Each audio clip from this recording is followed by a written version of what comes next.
ओम नमो भगवते वासुदेवाय। ओम नमो भगवते वासुदेवाय। ओम नमो भगवते वासुदेवाय। ओम नमो भगवते वासुदेवाय।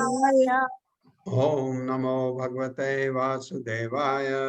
ओम नमो भगवते वासुदेवाय। नारायणं नमस्कृत्य नारायणं नमस्कृत्य नरं चैव नरोत्तमं नरं चैव नरोत्तमं देवीं सरस्वतीं व्यासं देवीं सरस्वतीं व्यासं ततो जयमुदीरये। अतो जयमुदीरये। नष्ट प्रायेषु भद्रेषु नष्टप्रायेषु भद्रेषु नित्यं भागवत सेवया नित्यं भागवत सेवया भगवते उत्तम श्लोके भगवते श्लोके भक्तिर्भवति नैष्टिकी। भक्तिर्भवति नैष्ठिकी। हरे कृष्णा प्रभु जी। हरे कृष्णा प्रभु आप जी, सबका दंडवत प्रणाम। स्वागत है। हरे कृष्णा प्रभु जी, दंडवत हरे प्रणाम। कृष्णा, दंडवत प्रणाम। प्रभु जी संदीप प्रभु जी को होस्ट बना दे। तो पृथु महाराज ने गायकों को कहा कि मेरी इतनी तारीफ क्यों कर रहे हो, जो गुणों के बारे में तुम बात कर रहे हो वो तो मुझ में अभी है ही नहीं। इसलिए किसी व्यक्ति की भी ऐसी तारीफ जो वो गुण उसमें है नहीं, उसकी तारीफ नहीं, उसका अपमान होता है, ये ऐसा समझता है। अगर किसी को कहा जाए कि आप महान विद्वान हैं, महान पंडित हैं, तो ये उसका अपमान करना है। लेकिन कलयुग के मूर्ख लोग जो हैं वो बड़े खुश होते हैं इसमें। आप ही सब कुछ हैं, आप कह दो किसी को, वो भूल जाते हैं। तो ये चल रहा है। तो गायकों ने कहा कि प्रभु हम आपके बारे में कह ही क्या सकते हैं, क्योंकि हम तो खाली वो आपके बारे में कह रहे हैं जो हमको ऋषि मुनियों द्वारा कहा गया है। तो वही चल रहा है ये। अब उनका ये है, आप ये हैं, और पृथु महाराज हैं महान हैं। आपको अभी इनके बारे में काफी लंबा वर्णन है इस भागवतम में। पृथु महाराज कुछ ऐसे कैरेक्टर हैं, पृथु महाराज हैं, भरत महाराज हैं, और ये ऐसे बहुत सारे हैं। अम्बरीश, राजा अम्बरीश हैं। इनका वर्णन आता है। आप वो हमेशा आपको आपके दिमाग में या हृदय में वो छाप छोड़ के जाता है। पृथु महाराज वैसे भी आपको जब नवदा भक्ति के हम 9 सोपान के बारे में बात करते हैं, अर्चनम में उदाहरण आता है पृथु महाराज का। भगवान की अर्चना करने में पृथु महाराज जैसा कोई नहीं था, मतलब वो उदाहरण है। चौथे श्लोक से आगे बढ़ते हैं। एष धर्मभृतां श्रेष्ठो लोकम धर्मे अनुवर्तयन् गोप्ता च धर्म सेतूनां शास्ता तत्परिपन्थिनां। परिपन्थिनां, मेरे साथ। एष धर्मभृतां श्रेष्ठो लोकम धर्मे अनुवर्तयन् गोप्ता च धर्म सेतूनां शास्ता तत्परिपन्थिनां। शब्दार्थ है एषः, यह राजा पृथु, धर्मभृतां, धार्मिक कर्म करने वाले पुरुषों में श्रेष्ठ लोकम, सारा संसार, धर्मे, धार्मिक कार्यों के अनुवर्तयन, ठीक से लगाए रखते हुए, गोप्ता, रक्षक च भी, धर्म सेतुना, धर्म के नियमों का शास्ता, दंड देने वाला, तत्परिपंथिना, उनके विरोधियों को। यह राजा महाराज पृथु धार्मिक नियमों के पालन करने वालों में सर्वश्रेष्ठ है। ये उनका गलत वर्णन नहीं, सही है। अतः वह प्रत्येक व्यक्ति को धर्म में प्रवृत्त करेगा, ये भी सही है, किया उन्होंने ऐसा। और धर्म के उन सिद्धांतों की रक्षा करेगा, ये भी सही है। अधर्मियों का तथा नास्तिकों के लिए वो महान दंडदाता भी होगा, हो सकता है ये भी सही हो। मेरे साथ पढ़िए। यह राजा महाराज पृथु, ये राजा महाराज पृथु धार्मिक नियमों के पालन करने वालों में सर्वश्रेष्ठ है। धार्मिक नियमों के पालन करने वालों में सर्वश्रेष्ठ है। अतः वह प्रत्येक व्यक्ति को धर्म में प्रवृत्त करेगा, धर्म में प्रवृत्त करेगा पवित्र करेगा और धर्म के उन सिद्धांतों की रक्षा करेगा और और धर्मों के उन उनकी रक्षा करेगा। रक्षा करेगा। अधर्मियों तथा नास्तिकों के लिए वह अधर्मियों धर्मियों तथा तथा नास्तिकों के लिए वह वो महान दंडदाता भी होगा। महान दंडदाता भी दंडदाता होगा। भी होगा। तात्पर्य हरे कृष्ण प्रभु जी। हरे कृष्ण सभी को। शील प्रभुपाद की जय। शील प्रभुपाद द्वारा तात्पर्य। इस श्लोक में राजा अथवा सरकार के प्रधान के कर्तव्य का सुंदर वर्णन हुआ है। सरकार के प्रधान का कर्तव्य है कि वह यह देखे कि सभी लोग दृढ़ता पूर्वक धार्मिक जीवन का पालन कर रहे हैं। राजा को नास्तिकों को दंडित करने में भी कठोर होना चाहिए। दूसरे शब्दों में राजा या सरकार के प्रधान को चाहिए कि नास्तिक या ईश्वर विहीन सरकार को प्रश्रय न दे। अच्छी सरकार की यही कसौटी है। धर्मनिरपेक्ष सरकार के नाम पर राजा या सरकार का प्रधान उदासीन रहता है और लोगों को सभी प्रकार के अधार्मिक कृत्य करने की छूट देता है। ऐसे राज्य में समस्त आर्थिक विकास के बावजूद लोग सुखी नहीं रह सकते। किंतु इस कलयुग में एक भी पवित्र राजा नहीं है, अपितु चोर उच्चकों को सरकार का प्रधान चुना जाता है। भला धर्म और ईश चेतना के बिना लोग कैसे सुखी रह सकते हैं? ये धूर्त अपने इंद्रिय तृष्टि के लिए नागरिकों से मनमना कर खसोटते हैं। भविष्य में लोग इतने तंग हो उठेंगे कि श्रीमद् भागवत के अनुसार वे अपने अपने घर तथा गांव छोड़कर जंगलों में जा बसेंगे। फिर भी कलयुग में कृष्ण भावनामृत लोगों के द्वारा प्रजातांत्रिक सरकार को कब्जे में किया जा सकता है। यदि ऐसा हो जाए तो जनता अत्यंत सुखी हो जाएगी। हरे कृष्ण। ये ऐसा तब हो सकता है जब कृष्ण भावनामृत में लोग आए। आप देखते हैं किसी को भी आप कोशिश करें, अगर आप 1000 लोगों को कोशिश करें तो उसमें से एक थोड़ा सुनना चाहता है, सुनना भी नहीं चाहते लोग। इतनी बुरी दशा हो गई है कलयुग में। प्रभुपाद कह रहे हैं अगर ऐसा हो जाए, अगर सारे लोग कृष्ण भावना भावित हो जाएं तो संसार में कलह हो ही नहीं, क्योंकि एक लक्ष्य है भगवान कृष्ण को खुश करना। भगवान कृष्ण कहो, भगवान को कहो तो कोई बात नहीं है, वो अल्लाह है या गॉड है या हमारे भगवान कृष्ण है या हमारे कृष्ण नहीं, हमारे तो विष्णु तत्व है, सब एक से हैं। तो वो अगर मान लें लोग ऐसा, तो फिर कभी कोई लड़ाई झगड़ा होगा ही नहीं, क्योंकि किसी भी धर्म में गलत चीजें नहीं दी जाती हैं। लोग उसमें से तोड़ मरोड़ के बना देते हैं ताकि वो बहुत कष्टदायक हो जाए पब्लिक के लिए।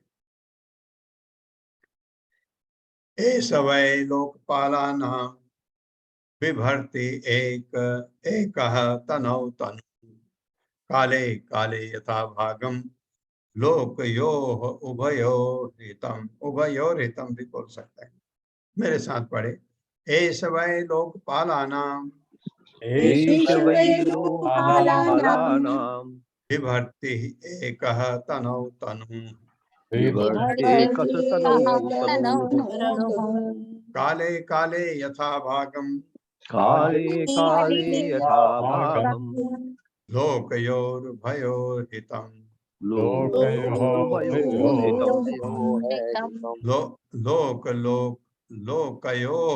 उभयोर्हितम्।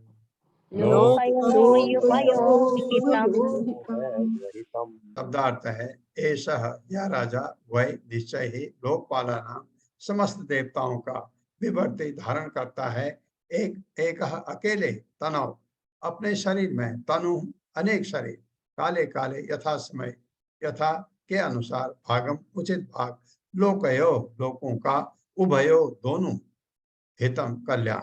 यह राजा अकेले अपने ही शरीर में यथा समय समस्त जीवात्माओं का पालन करने तथा विभिन्न प्रकार के कार्यों को संपन्न करने के लिए विभिन्न देवताओं के रूप में प्रकट होकर उनको प्रसन्न रखने में समर्थ होगा। इस प्रकार वह प्रजा को वैदिक यज्ञ करने के लिए प्रेरित करके स्वर्ग लोक का पालन करेगा। यथा समय वह उचित वर्षा द्वारा इस पृथ्वी लोक का भी पालन करेगा। स्वर्ग लोक की भी बात करते यहाँ तो तो ये यहाँ का तो किया उन्होंने, बहुत जबरदस्त काम किया पृथु महाराज ने, क्योंकि पृथ्वी बहुत नाराज थी पृथ्वी कुछ नहीं उगा रही थी। ये बड़ा काम किया उन्होंने। पढ़ते हैं आगे, मेरे साथ पढ़िए। यह राजा अकेले यह राजा ये यह राजा अकेले अकेले राजा अकेले अपने ही शरीर में यथा समय अपने अपने ही ही शरीर में यथा समय समय समस्त जीवात्माओं का पालन करने तथा समस्त जीवात्मा का पालन करने तथा विभिन्न प्रकार के कार्यों को विभिन्न विभिन्न प्रकार प्रकार के कार्यों कार्यों को को संपन्न करने के लिए संपन्न करने के लिए विभिन्न देवताओं के रूप में प्रकट होकर विभिन्न देवताओं के रूप में प्रकट होकर उनको प्रसन्न रखने में समर्थ होगा। उनको प्रसन्न रखने में समर्थ होगा। इस प्रकार वह प्रजा को इस प्रकार वो प्रजा को वैदिक यज्ञ करने के लिए प्रेरित करके वैदिक वैदिक यज्ञ करने के लिए प्रेरित करके स्वर्गलोक का पालन करेगा। स्वर्गलोक का पालन करेगा। यथा समय वह यथा समय वो उचित वर्षा द्वारा उचित वर्षा द्वारा इस पृथ्वी लोक का भी पालन करेगा। इस पृथ्वी लोक का भी पालन करेगा। तात्पर्य। हरे कृष्ण। रश्मि माता जी। हरे कृष्ण माता जी। हरे कृष्णा प्रभु जी। सादर प्रणाम। शील प्रपात की जय। शील प्रपात द्वारा तात्पर्य, विभिन्न कार्यों का भार उठाने वाले जो देवता इस जगत का पालन करते हैं वे भगवान के सहायक मात्र हैं। जब भगवान का कोई अवतार इस लोक में आता है तो सूर्य, चंद्र, इंद्र सभी देवता उनके साथ हो लेते हैं। फलस्वरूप ईश्वर का अवतार विभिन्न देवताओं का भी कार्य संपन्न करते हुए लोगों को व्यवस्थित रखता है। पृथ्वी लोक की रक्षा तो उचित वर्षा पर आश्रित है, और जैसा कि भगवत गीता तथा अन्य शास्त्रों में भी कहा गया है कि वर्षा का भार संभालने वाले देवताओं को प्रसन्न करने के लिए यज्ञ किए जाते हैं। हरे कृष्ण। अन्नादि भवन्ति भूतानि अन्न संभवा यज्ञाद भवति पर्जन्यो यज्ञकर्म समुद्भवः। सब प्राणी अन्न पर भरण पोषण करते हैं और अन्न वर्षा से उत्पन्न होता है। वर्षा की उत्पत्ति यज्ञ से होती है और यज्ञ स्वधर्म से प्रकट होता है। ये भगवत गीता का 3.14 श्लोक है।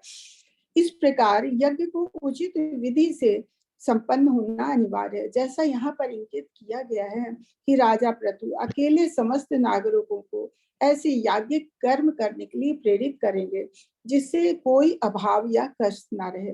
किंतु कलयुग में तथाकथित धर्म निरपेक्ष राज्य में सरकार की कार्यकारी शाखा के अध्यक्ष तथाकथित राजा और राज्याध्यक्ष हैं जो मूर्ख तथा धूर्त हैं और प्रकृति के गूढ़ रहस्यों तथा यज्ञ के नियमों से सर्वथा अनजान है। ऐसे धूर्त सदैव योजनाएं बनाते हैं जो विफल होती रहती हैं और परिणाम स्वरूप जनता को उपद्रव सहने पड़ते हैं। ऐसी स्थिति का सामना करने के लिए शास्त्रों का उपदेश है हरे नाम हरे नाम केवलम कलो नास्त्र नास्त्र नास्त्र गतिन तथा। इस प्रकार सरकार की इस दुर्भाग्यपूर्ण स्थिति का सामना करने के लिए जनता को हरे कृष्ण कृष्ण कृष्ण हरे हरे हरे राम राम राम हरे हरे इस महामंत्र को जपने का उपदेश दिया जाता है। हरे कृष्ण। धन्यवाद। ये जपो, जबकि इस पृथ्वी को, इस भौतिक ब्रह्मांड को त्याग दो, भगवान के धाम बैकुंठ चले जाओ। भगवान कहते हैं तुम्हारा अपना धाम है। वसु काल उपादत्ते काले च अयं विमुञ्चते समः सर्वेषु भूतेषु प्रतपन् सूर्यवत् विभुः। मेरे साथ पढ़िए। वसु काल उपादत्ते वसु काल उपादत्ते काले च अयं विमुञ्चते काले चायं विमुञ्चति समः सर्वेषु भूतेषु समः सर्वेषु भूतेषु प्रतपन् सूर्यवत् विभुः। शब्दार्थ है वसु धन, काले समय पाकर, उपादत्ते वसूल करता है, निकालता है। है। काले यथा समय च भी अयम, यह राजा पृथु विमुंचति, वापस कर देता है, समा उतना ही बराबर, सर्वेषु सब भूतेषु जीवात्माओं में, प्रतपम चमकते हुए, सूर्यवत सूर्यदेव के समान, विभु शक्तिमान। यह राजा पृथु सूर्यदेव के समान प्रतापी होगा। गायक गा रहे हैं बंदीजन। और जिस प्रकार सूर्यदेव हर एक को समान रूप से अपना प्रकाश वितरित करता है, उसी तरह राजा पृथु अपनी कृपा सबों को सम वितरित करेगा, सबको बराबर अपना कृपा। जिस प्रकार सूर्य देव 8 मास तक जल को वाष्पित करता है, जल उठाता है पृथ्वी से। आप देखें गर्मियों में आपने देखा होगा कि दिल्ली में मई के महीने में ड्राई हीट होती है और आपका कोई तकलीफ नहीं होती है। उसके बाद बारिश हो गई, बारिश नहीं भी हुई तो गर्मी इतनी है, वो जितने जलाशय हैं, जितनी नदियां हैं, सरोवर हैं, उनसे पानी को उठा लेती है भाप के रूप में ऊपर। वो क्या बनेंगे? बादल बनेंगे, फिर वो बादल बरसते हैं। तो ये बता रहे हैं। और अपनी कृपा वाष्पित करता है और वर्षा ऋतु में प्रचुर मात्रा में उसे लौटा देता है। ठीक है, कितना नियम भगवान का बना है। ये पानी उठा ऊपर से, वर्षा ऋतु में बारिश चाहिए खेतों के लिए, अनाज पैदा करने के लिए, तो बारिश कर देता है।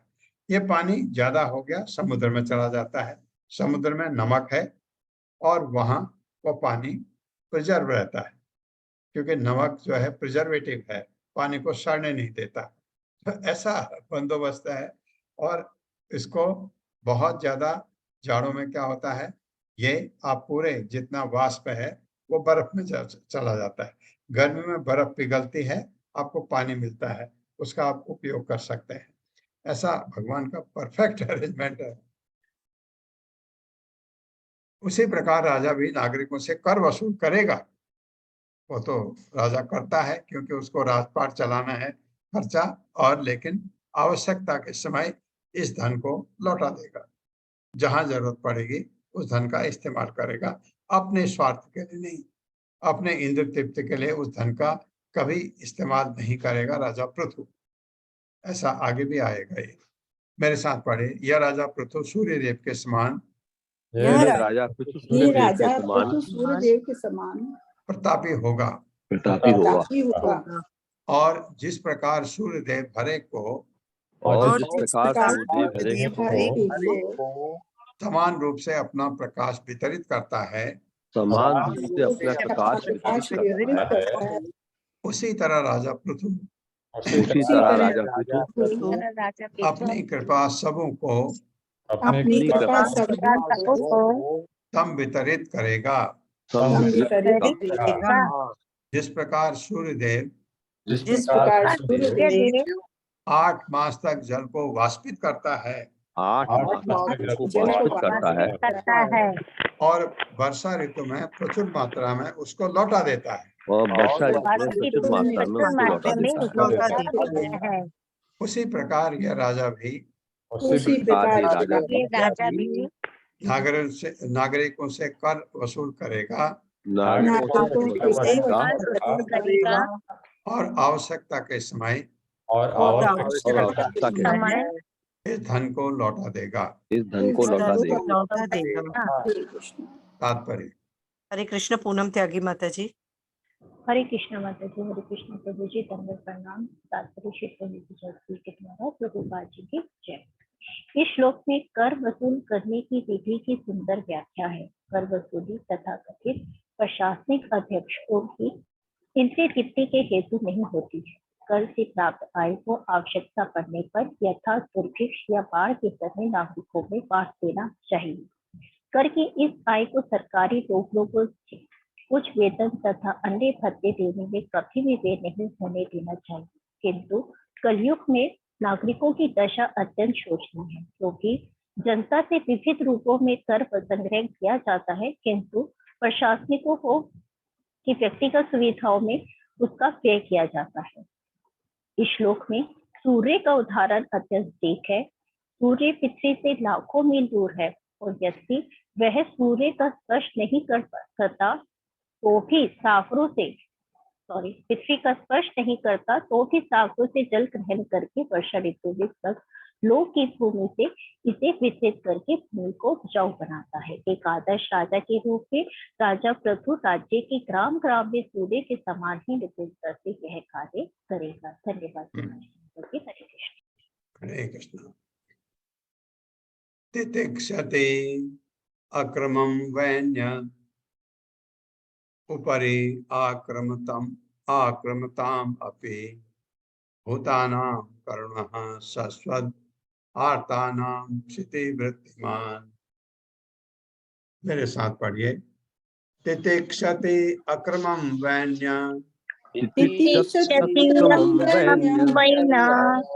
उपरि आक्रमताम अपि भूतानां करुणः शश्वत् आर्तानां क्षितिवृत्तिमान्। तितिक्षते सहन करता है, अक्रमम अपराध, वैन्य राजा वैन का पुत्र, उपरि शीर्ष के ऊपर, आक्रमताम पद रखने वालों को, अपि भी भूतानाम समस्त जीवात्मा के, करुणा अत्यंत दयालु, शाश्वत सदैव, आर्तानाम दुखियों का, क्षिति वृत्तिमान पृथ्वी की वृत्ति ग्रहण करने वाले। यह राजा पृथु समस्त नागरिक पर अत्यधिक दयालु रहेगा।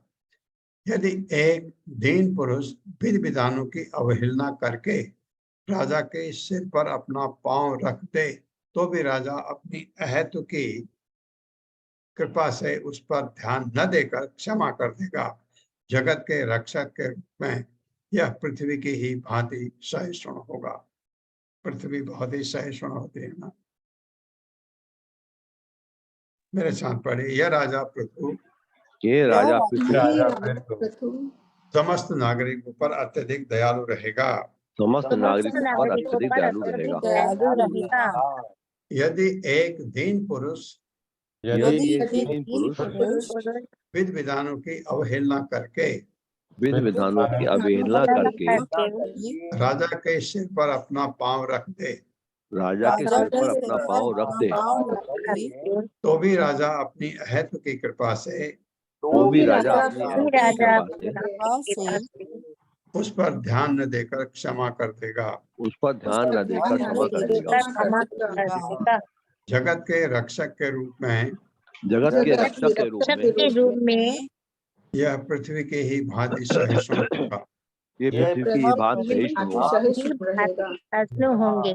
होगा। तात्पर्य। हरे कृष्ण। सुधाकर प्रभु जी, सुधीर प्रभु जी।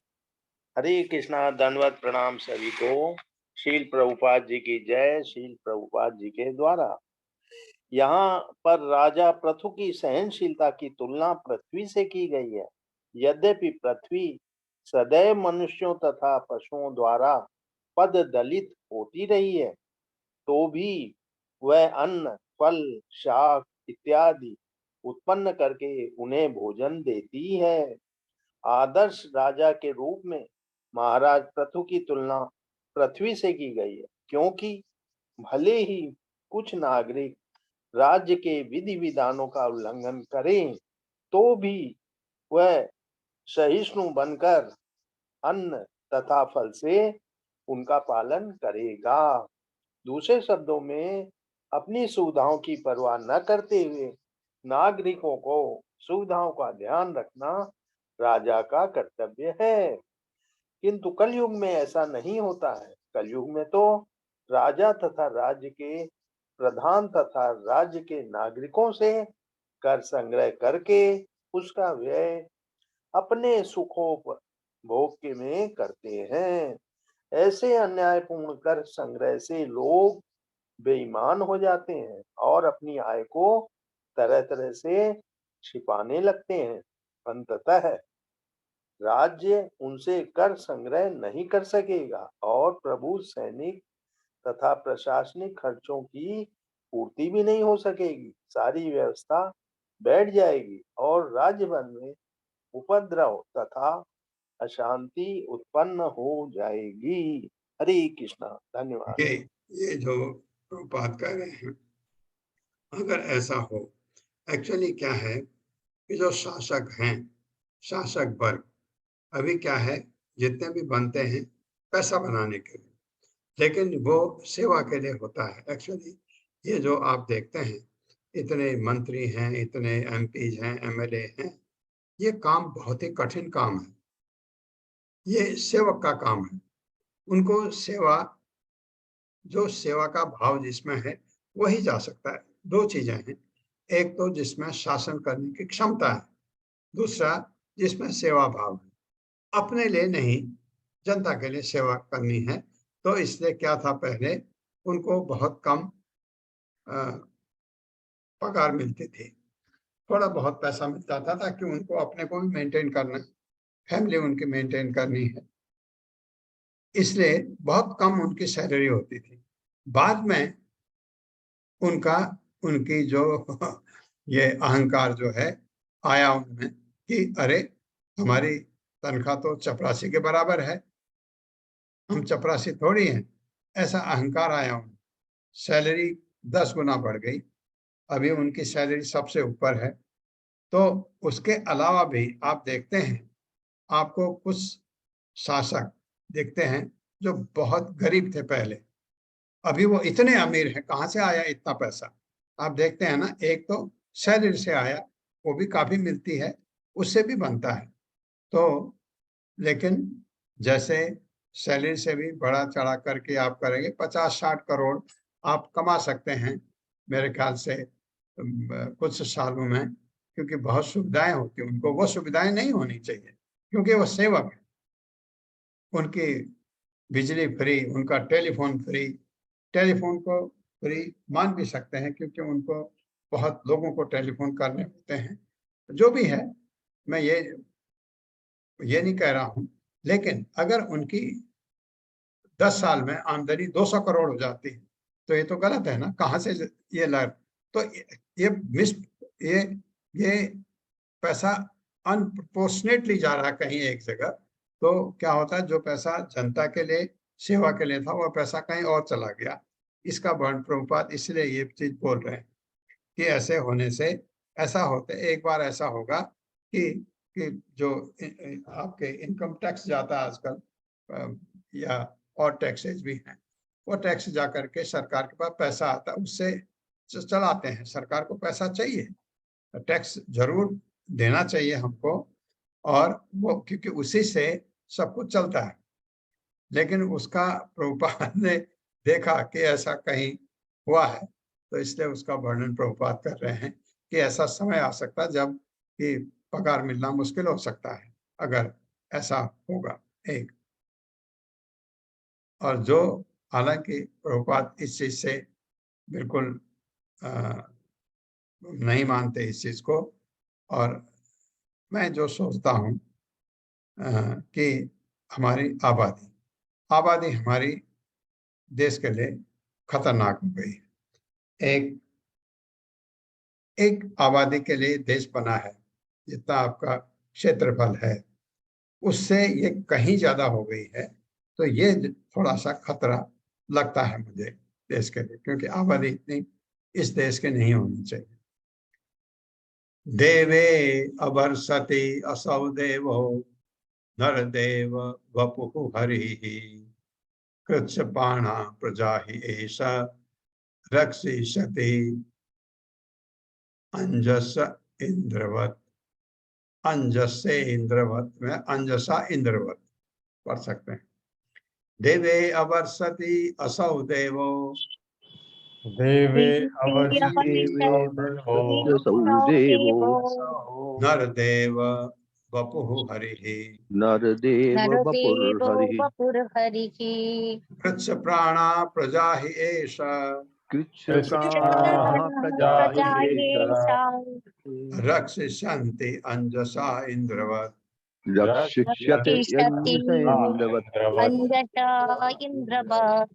शब्दार्थ है देवे, तब देवता इंद्र, अवर्षति वर्षा नहीं करता। असौ वह देव महाराज पृथु नरदेव राजा का बपु शरीर युत हरि भगवान कृष्ण प्राणा दुखी जीवात्माएं प्रजा नागरिक ही निश्चय ही ऐसा यह रक्षति रक्षा करेगा। अंजसा सरलता पूर्वक इंद्रवत राजा इंद्र के समान। जब वर्षा नहीं होगी और जल के अभाव से नागरिक महान संकट में होंगे तो यह राज देशधारी भगवान स्वर्ग के इंद्र के समान जल की पूर्ति करेगा, खुद करेगा। इस प्रकार अनावृष्टि सूखे से वो नागरिकों की रक्षा करेगा। मेरे साथ पढ़िए। जब वर्षा नहीं होगी जब वर्षा नहीं होगी और जल के अभाव से नागरिक और और जल के जल जल के के अभाव से अभाव से नागरिक महान संकट में होंगे महान संकट महान में होंगे संकट में होंगे तो यह राज देशधारी भगवान स्वर्ग के तो ये राज देशधारी भगवान स्वर्ग के भगवान स्वर्ग के राजा इंद्र के समान ही राजा इंद्र के समान इंद्र के समान जल की पूर्ति करेगा। जल की पूर्ति करेगा। करेगा। इस प्रकार अनावृष्टि यानी सूखे से इस प्रकार अनावृष्टि यानी सूखे से वह नागरिकों की रक्षा करेगा। वो नागरिकों की रक्षा करेगा। तात्पर्य माता जी। हरे कृष्ण। सुषमा बत्रा माता जी। हरे कृष्ण माता जी। प्रभु जी हरे कृष्ण, सादर प्रणाम। हरे कृष्ण प्रभु माता जी। श्री प्रभुपाद जी की जय। प्रभुपाद जी के द्वारा तात्पर्य। सूर्य तथा इंद्रदेव से राजा पृथु की तुलना अत्यंत उपयुक्त है। स्वर्गलोक के राजा इंद्र पर पृथ्वी तथा अन्य लोकों में जल वितरित करने का भार है। यहाँ यह इंगित है कि इंद्र द्वारा अपना कार्य ठीक से न किए जाने पर राजा पृथु स्वयं वर्षा जल का वितरण कर सकेंगे। कभी कभी स्वर्ग के राजा इंद्र पृथ्वीवासियों पर इसलिए कुपित हो उठते हैं क्योंकि उन्हें प्रसन्न करने के लिए वे यज्ञ नहीं करते, किंतु राजा पृथु भगवान के अवतार होने के कारण इंद्र की कृपा पर निर्भर नहीं रहते थे। यहाँ पर भविष्यवाणी की गई है कि यदि वर्षा का अभाव हुआ तो राजा पृथु अपनी दैवी शक्ति से इस अभाव को दूर कर देंगे। ऐसी शक्ति का प्रदर्शन वृंदावन में वास करते समय भगवान कृष्ण द्वारा भी किया गया था। जब इंद्र ने 7 दिनों तक वृंदावन में अखंड वर्षा की तो श्री कृष्ण ने ही गोवर्धन पर्वत को छत्र की भांति धारण करके निवासियों की रक्षा की थी। इसीलिए भगवान कृष्ण को गोवर्धनधारी भी कहा जाता है। हरे कृष्ण प्रभु जी। हरे कृष्ण माता जी। धन्यवाद। गोवर्धनधारी कहा जाता है, गिरिराज कहा जाता है। तो भगवान कृष्ण को ये बता रहे हैं। ऐसा ये पृथु महाराज की इंद्र से लड़ाई भी हुई थी, क्योंकि इंद्र ने इनको 100वां यज्ञ नहीं करने दिया। बड़ा अच्छी कहानी है आगे। और बाद में इंद्र आकर के दंडवत माफी मांगी पृथु महाराज से। तो ये महान राजा है पृथु महाराज। आप्यायति असौ लोकम वदन अमृत मूर्तिना स अनुराग अवलोकेना विशद स्मृति चारुणा। मेरे साथ पढ़िए। आप्यायति असौ लोकम आप्यायति असौ लोकम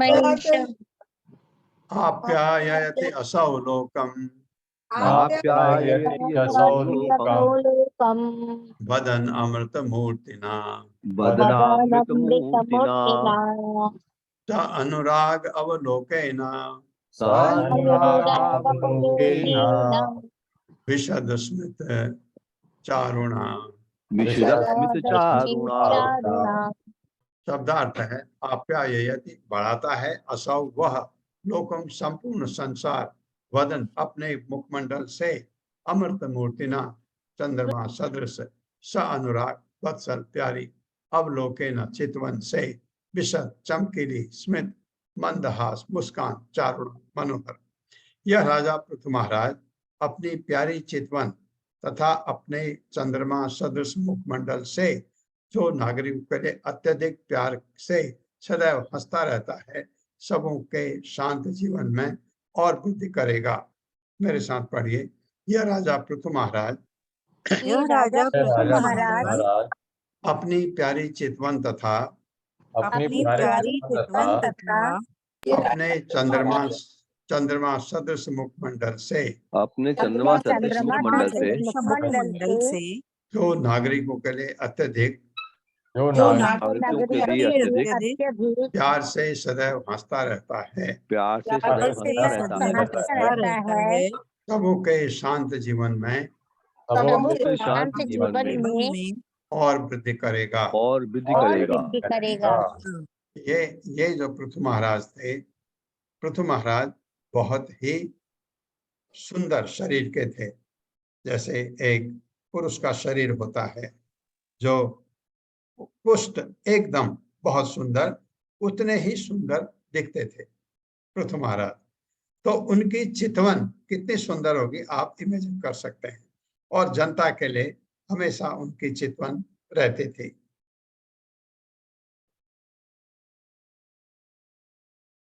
अव्यक्त वर्तमय स निगूढ़ कार्य, अव्यक्त वर्तमय स निगूढ़ कार्यो, गंभीर वेदा उपगुप्त वित्त, अनंत महात्म्य गुण एक धामा, गुण एक धामा, पृथु प्रचेता इव समृत आत्मा। मेरे साथ, अव्यक्त वर्तमय स निगूढ़ कार्यो, अव्यक्त वर्तमय कार्यो, गंभीर वेदा गुप्त वित्त, गंभीर वेदा अनंतम अनंत महात्म गुण एक धामा, अनंत महागुणैकधामा, पृथु प्रचेता इव समृत आत्मा, पृथु प्रचेता इव समृत आत्मा। शब्दार्थ है अव्यक्त अप्रकट, वर्तमान उसकी नीतियां, ऐसा यह राजा, निगूढ़ गुप्त कार्य उसके कार्यकलाप, गंभीर गुप्त वेदा संपन्न करने की विधि, उपगुप्त गुप्त रखी जाने वाला, वित्त उसका कोष, अनंत अपार महात्म महिमा का, गुण उत्तम गुणों का, एक धामा एकमात्र आगार, पृथु राजा पृथु प्रचेता समुद्रों का राजा वरुण, इव सदृश समृद्ध आच्छादित आत्मा स्वयं स्व। गायकों ने आगे कहा, राजा द्वारा अपनाई गई नीतियों को कोई भी नहीं समझ सकेगा, उसके कार्य भी गुप्त रहेंगे, और कोई यह न जान सकेगा कि वह प्रत्येक कार्य को किस प्रकार सफल बनाएगा। उसका कोष सदा ही लोगों के लिए अज्ञात रहेगा। वह अनंत महिमा तथा उत्तम गुणों का आगार होगा, उसका पद स्थायी तथा प्रसन्न बना रहेगा। जिस प्रकार के समुद्रों के देव वरुण चारों ओर से जल से ढके रहते हैं, इसी प्रकार सब उत्तम गुणों महिमाओं से वो भी हमेशा ढके रहेंगे। मेरे साथ पढ़े, गायकों ने आगे कहा, राजा द्वारा अपनाई गई नीतियों को राजा द्वारा अपनी गई नीतियों को कोई भी नहीं समझ सकेगा, कोई भी नहीं समझ सकेगा। उसके कार्य भी गुप्त रहेंगे, उसके कार्य भी गुप्त रहेंगे, और कोई यह न जान सकेगा कि और कोई यह न जान सकेगा कि और प्रत्येक कार्य को किस प्रकार सफल बनाएगा। वो प्रत्येक कार्य को सफल बनाएंगे।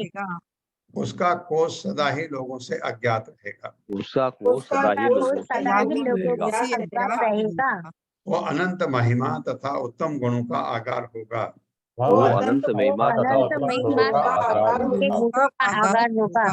उसका पद स्थायी तथा प्रसन्न रहेगा, उसका पद प्रसन्न रहेगा। जिस प्रकार के समुद्रों के देव वरुण चारों ओर से जल से ढके रहते हैं, जिस प्रकार के चारों ओर से जल से ढके रहते थे। तात्पर्य माता जी। हरे कृष्ण। अत्री माता जी।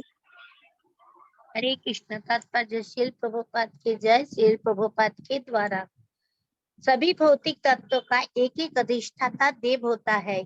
वरुण अथवा प्रचेता सागरों का प्रधान देव है। बाहर से समुद्र जीवन विहीन लगता है, किंतु समुद्र से अवगत व्यक्ति जानता है कि उनके जल के अंदर नाना प्रकार के जीव है। इस जल के अंदर के अधोराज्यों का राजा वरुण है।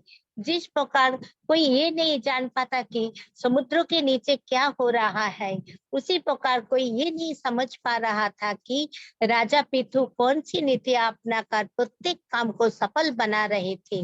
निस्संदेह राजा पृथु की नीति अत्यंत गंभीर थी। उनकी सफलता का कारण था उनका अनंत उत्तम गुणों का आगार होना। इस श्लोक में उपगुप्त विद्या शब्द अत्यंत महत्वपूर्ण है।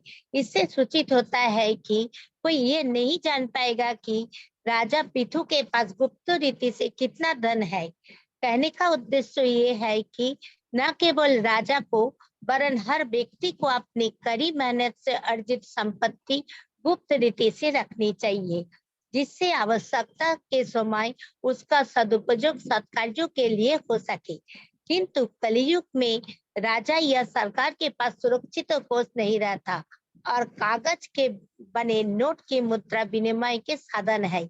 इस प्रकार विपत्ति आने पर सरकार नोटें छापकर कृत्रिम मुद्रास्फीति कर देती है, जिससे वस्तुओं के मूल्य कृत्रिम रूप से बढ़ जाते हैं और नागरिकों की सामान्य स्थिति शोचनीय हो जाती है। इस प्रकार धन को गुप्त रखना पुरानी प्रथा है, क्योंकि हम देखते हैं कि महाराज पृथु के समय में भी ये प्रथा प्रचलित थी।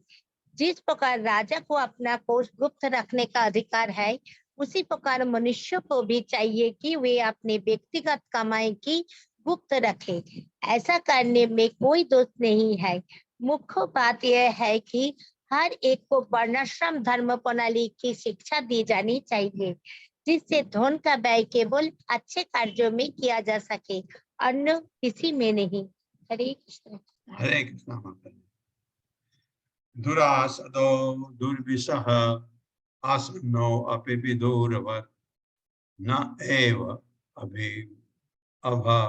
भवितुं शक्यो वेन अरणि उत्थितो अनलः। मेरे साथ पढ़िए। दुरासदो दुर्विशः दुरासदो दुर्विशः आसन्नो अपि विदुरवत् आसन्नयोऽपि विदुरवत् न एव भवितुं शक्यो भवितुं शक्य वेन अरणि उत्थितो अनलः।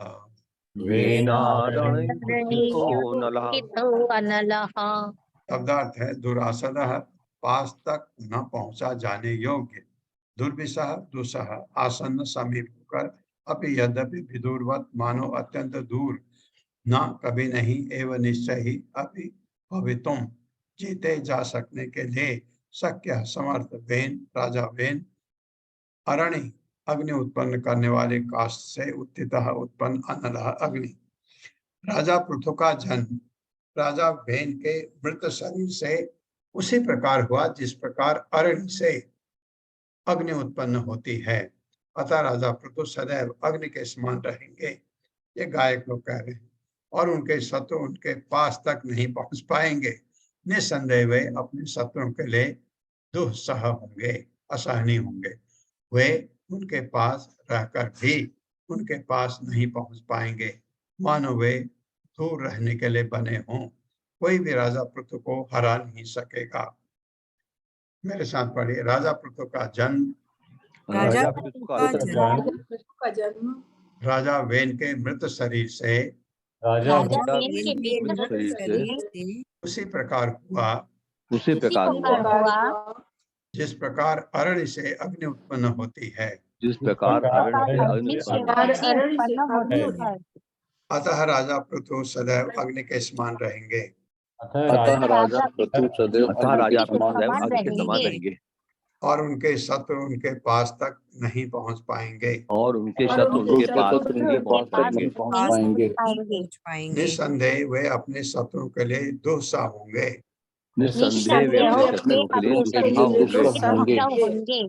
वे उनके पास रहकर भी उनके पास नहीं पहुंच पाएंगे। वो वे उनके पास रहकर रहकर भी भी उनके पास नहीं पाएंगे। पहुंच पाएंगे। मानो वे दूर रहने के लिए बने हों। मानो वे दूर रहने के लिए बने हो। बने हो। कोई भी राजा पृथु को हरा नहीं सकेगा। कोई भी राजा कोई को राजा हरा नहीं को सकेगा। हरा नहीं सकेगा। तात्पर्य माता जी। हरे कृष्ण सुशील प्रभु जी। हरे कृष्ण प्रभु जी, हरे कृष्ण माता जी, दंडवत प्रणाम। तात्पर्य श्रील प्रभुपाद द्वारा श्रील प्रभुपाद की जय। अरण्य एक प्रकार का काष्ठ है जो घर्षण द्वारा अग्नि उत्पन्न करने हेतु प्रयुक्त होता है। यज्ञ संपन्न करते समय अरण्य अथवा काष्ठ से अग्नि जलाई जा सकती है। यद्यपि राजा पृथु अपने मृत पिता से उत्पन्न थे, किंतु वे सदैव अग्नि जैसे बने रहेंगे। जिस प्रकार अग्नि के पास आसानी से नहीं जाया जा सकता, उसी प्रकार राजा पृथु के शत्रु भले ही देखने में उनके निकट प्रतीत हों, किंतु उन तक नहीं पहुंच पाएंगे। हरे कृष्ण प्रभु जी, हरे कृष्ण माता जी, दंडवत प्रणाम। हरे कृष्णा। ऐसा ऐसा कह रहे हैं गायक को। अंतः बहिश्च भूतानां पश्यन् कर्माणि चारणे उदासीन इव अध्यक्षो वायुरात्मैव देहिनाम्। मेरे साथ पढ़िए। अंतर्बहिश्च भूतानां अंतर्बहिश्च भूतानां पश्यन् कर्माणि चारणे पश्यन् कर्माणि चारणैः उदासीन इव अध्यक्षो उदासीनेवाध्यक्षो वायुरात्मैव देहिनाम्। वायुरात्मेव देहिनाम्। शब्दार्थ है अंतः आंतरिक रूप से, बहि बाह्य रूप से, च तथा भूतानां जीवात्माओं का पश्चन देखते हुए कर्माणि कार्य चारण गुप्तचरों द्वारा उदासीन निरपेक्ष इव सदृश अध्यक्ष साक्षी वायु प्राणवायु आत्मा प्राण शक्ति इव सदृश देहिनाम समस्त देहधारियों की। राजा पृथु अपने प्रत्येक नागरिक के आंतरिक तथा बाह्य कार्य को देख सकने में समर्थ होंगे। देखते कैसा कार्य कर रहा है, अंदर से क्या सोच रहा है, ऐसा कार्य में वो समर्थ होंगे। फिर भी उनकी गुप्तचर व्यवस्था को कोई नहीं जान सकेगा और वे अपनी स्तुति अथवा निंदा संबंधी मामलों में सदैव उदासीन रहेंगे। ये बहुत अच्छी बात है, हमको भी ऐसा सीखना चाहिए। इसमें निंदा संबंध, कभी किसी की निंदा नहीं, उदासीन उस तरफ रहिए। वे शरीर के भीतर स्थित वायु अर्थात प्राण के समान होंगे, जो बाह्य तथा आंतरिक रूप से प्रकट होता है, किंतु सभी व्यापारों से वे सदैव निरपेक्ष रहता है। मेरे साथ पढ़े। राजा पृथु अपने प्रत्येक नागरिक के प्रत्येक नागरिक के आंतरिक तथा बाह्य कार्यों को देख सकने में, आंतरिक तथा बाह्य कार्यों को देख सकने में समर्थ होंगे। समर्थ होंगे। फिर भी उनकी गुप्तचर व्यवस्था को कोई नहीं जान सकेगा। कोई नहीं जान सकेगा। और वे अपनी स्तुति अथवा निंदा संबंधी मामलों में सदैव उदासीन रहेंगे। वे शरीर के भीतर स्थित वायु अर्थात प्राण के समान होंगे, जो बाह्य तथा आंतरिक रूप से प्रकट होता है, प्रकट होता है, किंतु सभी व्यापारों से सदैव निरपेक्ष रहता है। निरपेक्ष रहता है। हाँ, बिल्कुल इम्पार्शियल। ऐसा होंगे करके गायक लोग गा रहे हैं। ना दंड्यम दंडयति एषः स्वतम आत्म दिशाम अपि दंडयति आत्मजम अपि दंड्यम धर्मपते स्थितः। मेरे साथ पढ़िए। ना दंड्यम, ये एक्चुअली ना अदंड्यम, दंड्यम ना अदंड्यम दंडयति एषः नायदन्यं दण्डयति स सुतम् आत्मद्विषाम् अपि तामात्मदिशामपि दण्डयति आत्मजम् अपि दण्डयति आत्मजमपि दण्ड्यं धर्मपथे स्थितः दण्डं धर्मपथे स्थितः न नहीं अदंड्यम अदंडनी दंडयति दंड देता है ऐसा यह राजा सुतम पुत्र आत्मदिशाम अपने शत्रुओं को अपि भी दंडयति दंड देता है आत्मजम अपना पुत्र अपि भी दंडयम दंडनी दंड्यम दंडनी धर्मपथे धर्मनिष्ठा के मार्ग पर स्थित होकर, क्योंकि यह राजा सदैव धर्मनिष्ठा के मार्ग पर रहेगा, अतः वह अपने पुत्र तथा अपने शत्रु के पुत्र दोनों के प्रति संभाव रखेगा। कितनी अच्छी बात है। यदि उसके शत्रु का पुत्र दंडनीय नहीं है तो वह उसे दंड नहीं देगा, किंतु यदि स्वयं का पुत्र दंडनीय है तो उसे दंडित करेगा। ऐसा मेरे साथ पढ़िए। चूंकि यह राजा सदैव धर्मनिष्ठा के मार्ग पर रहेगा, अतः वह अपने पुत्र तथा अपने शत्रु के पुत्र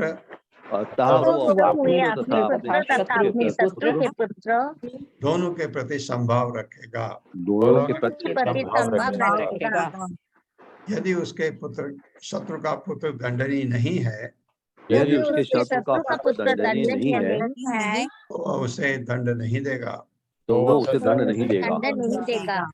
किंतु यदि स्वयं का पुत्र दंडनीय है तो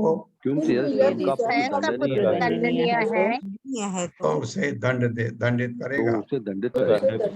करेगा। तात्पर्य माता जी। हरे कृष्ण सुधाधीर माता जी। हरे कृष्णा माता जी, हरे कृष्णा प्रभु जी, दंडवत प्रणाम।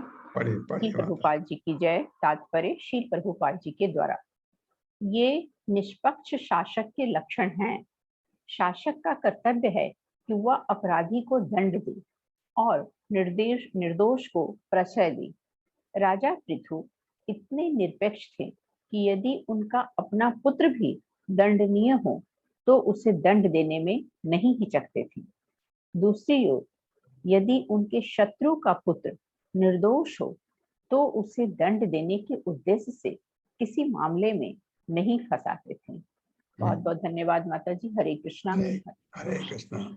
ऐसे थे पृथु महाराज। एक श्लोक और कर देते हैं।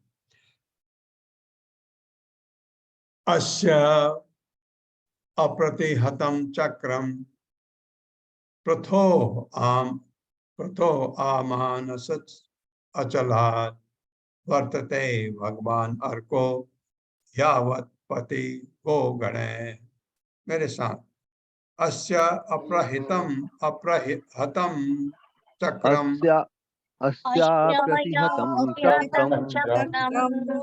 पृथो आमानस अचलात्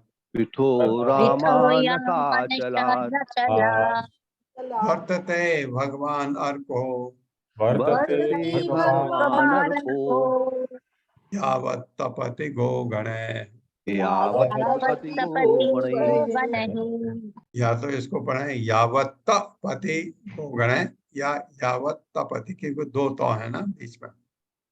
शब्दार्थ। अस्य इस राजा का अप्रहतम न रुकने वाला चक्रम प्रभाव का व्रत पृथो राजा पृथु के आमानस अचलात् मानस पर्वत तक वर्तते है भगवान परम शक्तिमान अर्क सूर्यदेव यावत जिस प्रकार तपति चमकता है घो घने प्रकाश के किरणों से, जिस प्रकार सूर्यदेव अपनी प्रकाशमान रश्मियों को आर्कटिक प्रदेश तक बिना किसी अवरोध के बिखेरते हैं, उसी प्रकार राजा पृथु का प्रभाव आर्कटिक क्षेत्र तक के समस्त भूभागों पर होगा और वो आजीवन अविचल रहेगा। मेरे साथ पढ़े। जिस प्रकार सूर्यदेव अपनी प्रकाशमान रश्मियों को आर्कटिक प्रदेश तक हाँ, आर्कटिक प्रदेश तक आर्कटिक